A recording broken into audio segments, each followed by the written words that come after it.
Hello students, we will know about geometric distribution and binomial distribution formula in this segment.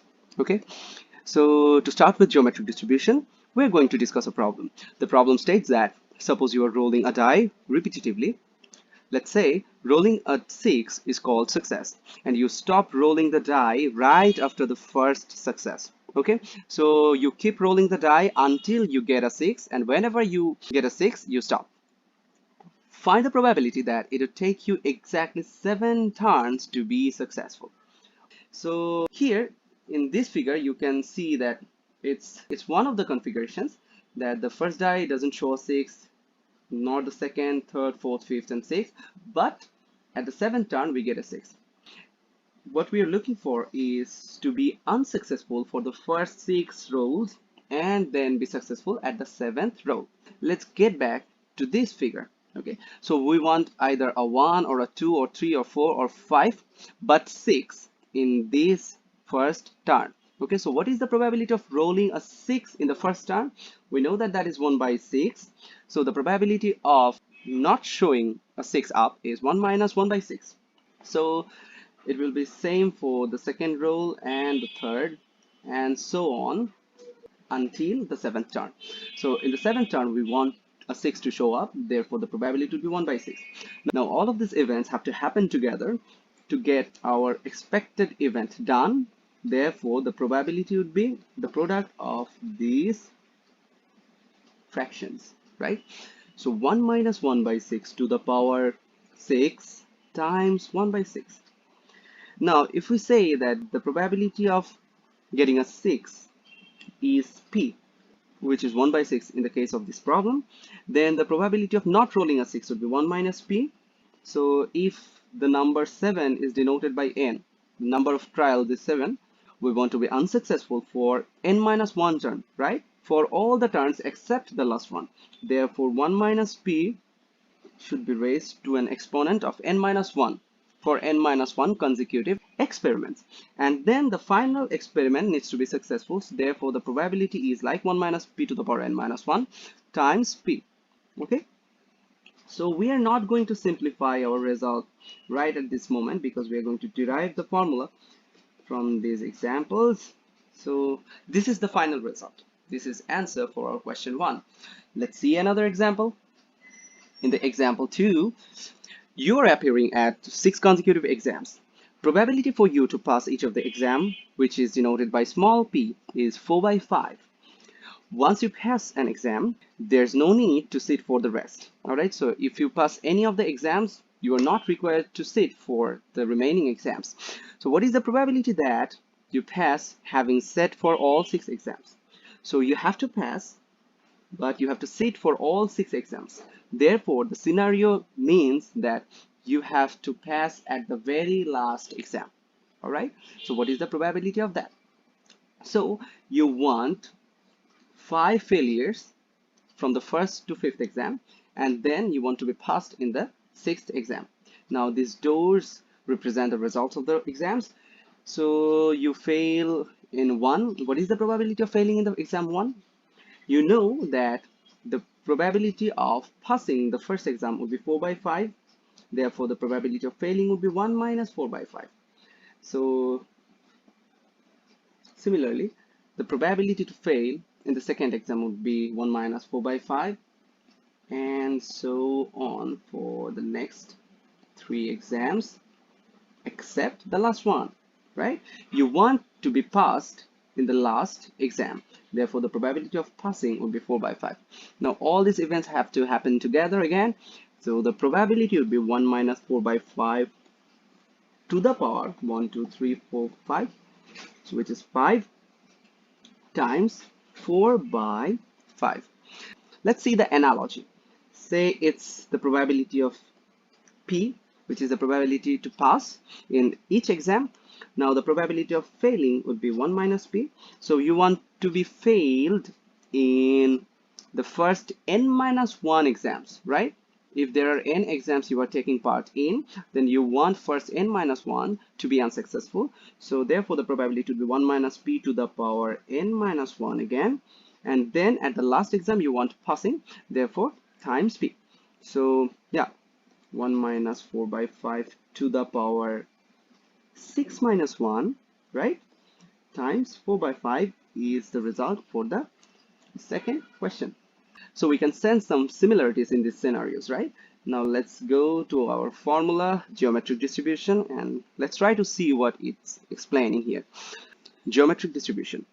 If we repeat an experiment until success occurs, where probability to succeed in a single experiment is p, then the required number of trial to be n has a probability 1 minus p to the power n minus 1 times p. So this is a pretty long line and it doesn't make that much of a sense. So let's see what we are trying to say here. The number of trials of the experiment you are conducting is suppose n. Okay, the total number of experiments is n. Now you want to be unsuccessful for the first n minus 1 times. So number of unsuccessful trials equals to n minus 1, right?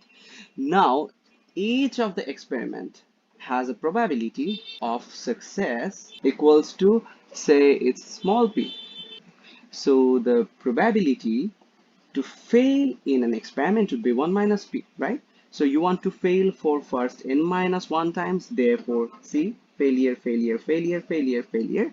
So 1 minus p should be multiplied for n minus 1 times, and for the last turn you want to be successful, therefore the probability would be p.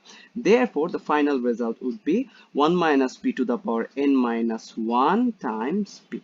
I hope you understood it right now. Here's an exercise for you to solve, and the question asks that if a coin is flipped until a head shows up, so what is the probability that you need to flip the coin 101 times to get the first head? So here's a figure for you. Suppose all of these are tails and the last one is a head. So first you have to determine the probability of getting a head, which can be referred to as success. So P of H equals to what?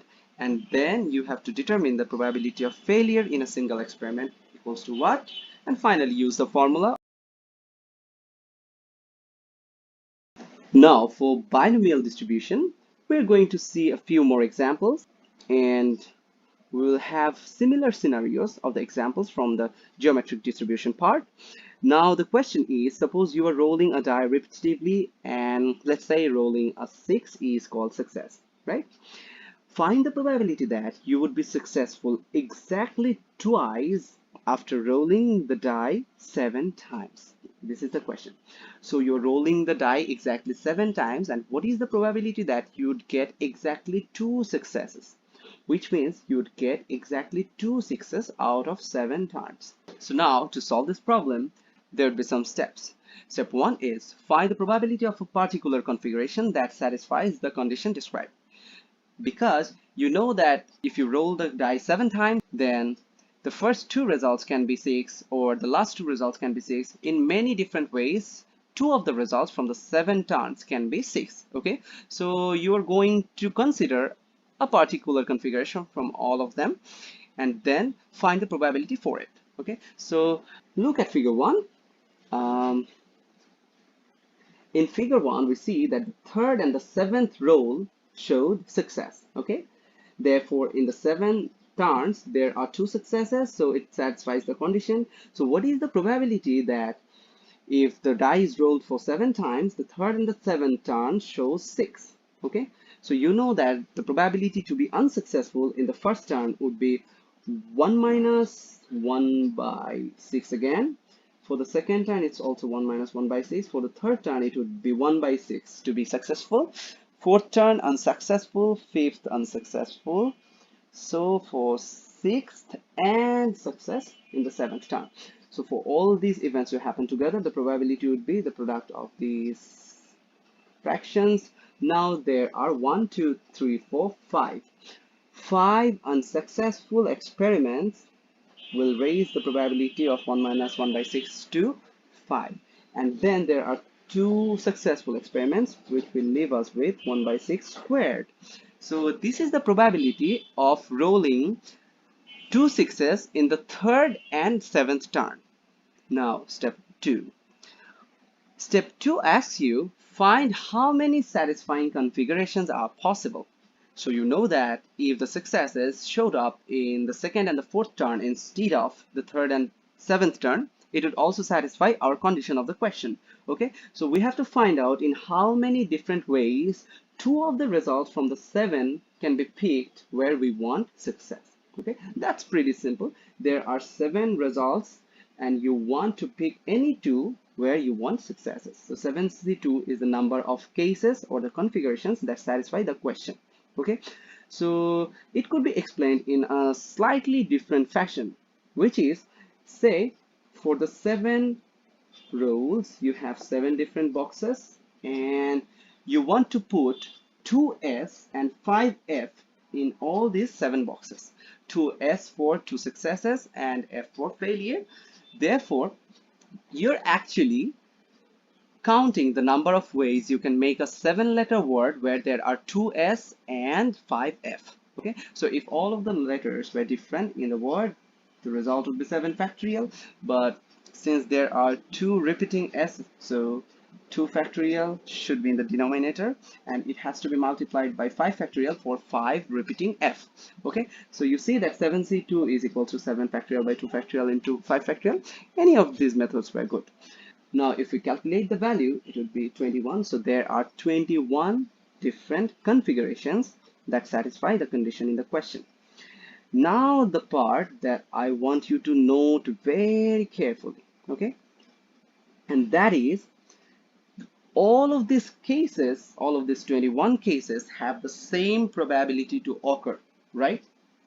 Because you know that 2 success will contribute 1 by 6 square in the probability and the number of failure is 5, so 1 minus 1 by 6 to the power 5 will be coming from failed turns. Okay, so 1 by 6 square times 1 minus 1 by 6 to the power 5 is the probability for each of these 21 cases. Okay, therefore we can say that if the probability of the first case, say this was the first case or the first event, we call it C1, and the probability where P of C1, then P of C1 will be equals to P of C2 would be equals to P of C3, P of C21. All of these cases will have exactly same probability, which is equals to 1 by 6 to the power 2 times 1 minus 1 by 6 to the power 5. Now for step 3, the final result is the union of all these cases, because you know that either C1 or C2 or C3 or C21, if any of these cases happen, we are cool with it. Therefore, P of C1 union C2 union C3 up to C21 would be my final result. Now, you know that these events are disjoint. Therefore, the probability would be simply the sum of all these results. Now, you know that each of these values are equal. Therefore, we are going to replace them by, say, P of C1. Okay, so how many P of C1 are here? You know that there are 7C2 number of P of C1 here, right? So P of 7C2 times P of C1, which is our final result. Yeah, this is the final result. Right now, I want to set an analogy here, which is if you are doing an experiment for n times where you want exactly r successes, you can choose r successes from n experiments in NCR different ways. Okay, now let the probability of success in a single experiment is p. Then since you want exactly r experiments to be successful, therefore the probability will have p to the power r coming from the r successful experiments, and then the number of unsuccessful experiment would be n minus r, right? Therefore, probability of being unsuccessful in a single experiment is 1 minus p, and it has to happen for n minus r times, so power would be raised to n minus r. So this is actually the formula. We're going to see another example and get a similar result again. Okay, so example 2, like our example 2 of geometric distribution, you are appearing at 6 consecutive exams. Probability for you to pass each of the exam, which is p. What is the probability that you pass exactly 4 of total 6 exams? Now you have to pass 4 of the 6 total exams. Similarly, like the last problem, we're going to calculate the probability for a particular condition. Say this is a configuration where we pass in exam 1, 3, 5 and 6. So we fail at exam 2, 4. Okay, there are 6 exams in total. So the probability of passing exam 1 is 4 by 5, 4 by 5, 4 by 5, 4 by 5. And failing in the second exam would be 1 minus 4 by 5, 1 minus 4 by 5. So again, we are going to multiply them. So the final probability would be 4 by 5 to the power number of successes, which is 4 here, which is 4, times 1 minus 4 by 5, which is the probability of failure, to the power number of failures. What is the number of failure? There were 6 exams, 4 are successful, so the number of unsuccessful exams would be 6 minus 2. So this is the probability of a particular configuration.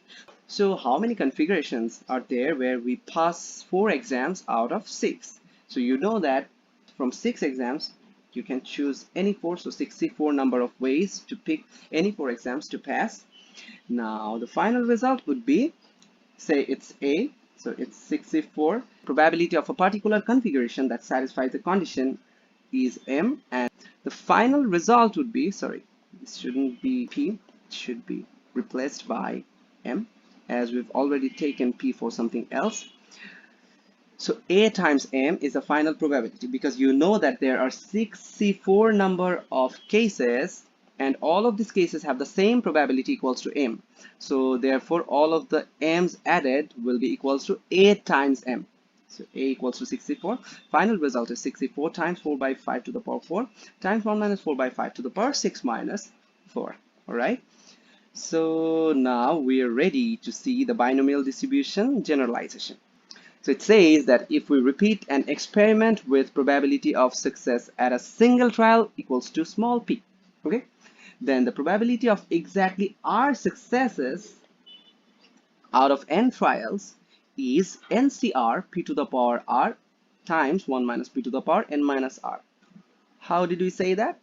We know that the probability of success in a single experiment is p, so the probability of failure in a single experiment is 1 minus p, right? Now the number of success required is r, that means the number of successful trials required is r, and the total number of trials is n. So the number of ways we can choose any r trials to succeed from n is NCR, right? Therefore, the final result would be NCR times p to the power r, coming from the r number of successes, and 1 minus p to the power n minus r, which is coming from the n minus r number of failures.